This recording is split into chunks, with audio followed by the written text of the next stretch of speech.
কালি আপোনাৰ পুৱতি নিশা 3-4 মান বজাৰ ভিতৰত মানে আমাৰ গাঁৱৰে 4-6জনকে পাহুৱা লেগাই বিহুৰ যা যোগাৰ চলাইছে। যিহেতু তেওঁলোকে গাহৰিৰ মাংস কটা ব্যৱস্থা কৰি আছিলে, তেন্তে বিপৰীত দিশৰ পৰা অহা দীপক গগৈ ওৰফে মিণ্টুৱে মানে গোটেই 6জনকে মানে নিৰোহী যুৱকক খুন্দিয়াই লৈ গুচি যায়।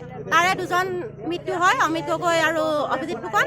বাকী 4জন মানুহ সংকটজনক অৱস্থাত আছে।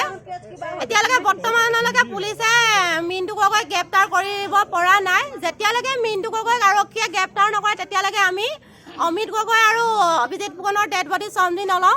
অন্যথা আমি মিণ্টু গগৈক চোতালতে মানে ডেড বডিটো জ্বলোৱাৰ মানে সিদ্ধান্ত কৰি আছোঁ। আৰু যিহেতু 2জনকে মানুহ ঢুকাই গ'ল, বাকী 4জন মানুহ জীৱনৰ কাৰণে পংগু হ'ল। আমাক ন্যায় লাগে। আৰু তাৰ দ্বিতীয়তে মানে যিকেইজন মানুহ ঢুকাই গৈছে আৰু যিকেইজন মানুহ পংগু হৈ আছে তেওঁলোকৰ চিকিৎসা খৰচ বহন কৰক আৰু পৰিয়ালৰ পোহপাল কৰি দিবলৈ ক্ষতিপূৰণ দিয়ক মিণ্টু গগৈ। যিহেতু ভোগালী আনন্দৰ উল্লাসৰ মাজত আৰু গাহৰি কাটিছে মাংস খাব কাৰণ আমাৰ ইয়াত চব আহোম মানুহৰ মানুহে আছে, ইয়াত গাহৰিটো চলিব। এবাৰ তেওঁ নিৰোহী 6জন যুৱকক বিপৰীত দিশৰ পৰা আহি মহতিয়াই লৈ গৈছে।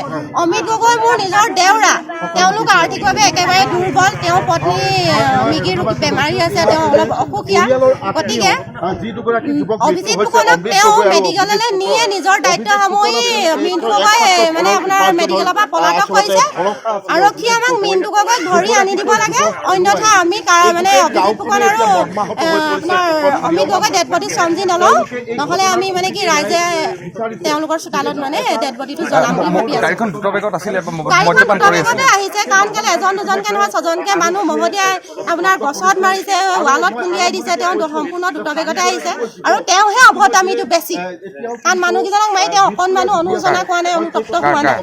মিণ্টু গগৈ তেওঁ কৈছিলে যে মিণ্টুকে ল'ৰাটোৰ অৱস্থা একেবাৰে সংকটজনক, তই পাৰিলে মেডিকেল পহুচাই দে। তেওঁ বোলে প্ৰশ্ন কৰিছে বোলে মানুহটো মৰিলে মই কি কৰিব? আৰে সেইটো কি যুক্তি? তেওঁ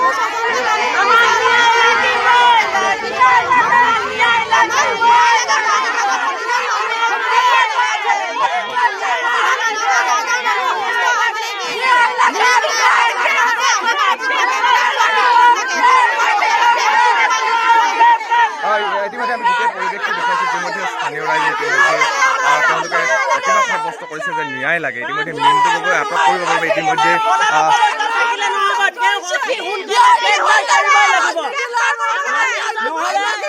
আমিও পিছত গৈ যদি আমি আইনৰ ওপৰত ভৰসা কৰি আছো ন্যায় দিব বুলি, যদি আইনে আমাক উচিত ন্যায় নিদিয়ে আমি কিন্তু নিজে মানে আমাৰ ন্যায় হাতত তুলি ল'ম। এতিয়াও কওঁ যদি তেওঁলোকে উচিত ন্যায় নিদিয়ে আমি এদিন বা দুদিনলৈ ধৈৰ্য ধৰিম, তাৰপিছত কিন্তু আমি নিজেই হাতত তুলি ল'ম। 5জনকে মানুহক হেৰুৱাই আমি ধৈৰ্যৰে বহি থাকিব নোৱাৰিম। আমাক ন্যায় লাগিবই।